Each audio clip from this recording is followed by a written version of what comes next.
everyone. I'm going to go over the basics of triathlon transitions. So in a triathlon, every athlete is given their own transition area where they can keep their bike and any other gear that they want to switch out in between the swim, the bike, and the run. Every athlete sets up their transition area differently, so it kind of depends on your preference for where you want to put all of your gear.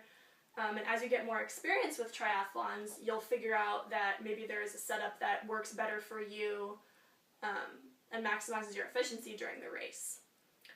For starters, some people usually lay out a towel just to put all their stuff on, and some people will bring a bucket to carry all their stuff back and forth in before and after the race.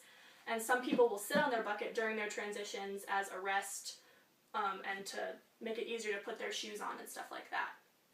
So after you finish your swim, you're going to run back into the transition area and get ready for your bike ride.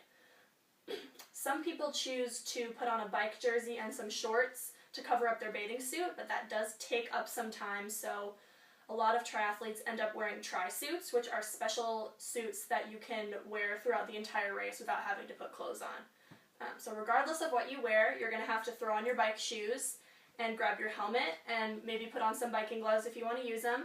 And make sure to grab your race bib, and you want to pin that onto your shirt or use a belt like this like I have. And then make sure to grab some water to stay hydrated and maybe eat a couple energy chews or have a goo packet just to give yourself a little bit of extra nutrition before that bike ride. So after you finish your bike ride, you're going to walk your bike back into the transition area and you're going to get ready for your run. So maybe you'll sit down on your bucket if you have one, and you're going to switch from your bike shoes to your running shoes. For the sake of time, some people use running shoes that have laces that don't need to be tied, but it all depends on your preference. I use regular running shoes because I don't really think it takes that much longer to tie your shoes. And then again, you're going to want to drink some water, stay hydrated, and maybe eat another energy chew or another goo packet to give yourself a little boost. And then after that, you just jog out to the start line for the run and you're good to go. Transitions are really important when it comes to your final race time, because too slow transitions can add minutes onto a race. And when you have a goal time in mind, or if you want to do really well in a race, a couple minutes can make a huge difference.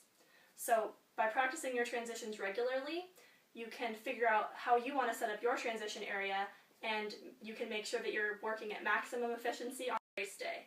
If you have any other tips or tricks that I didn't mention in this video that you use to make your transitions better, let me know in a comment.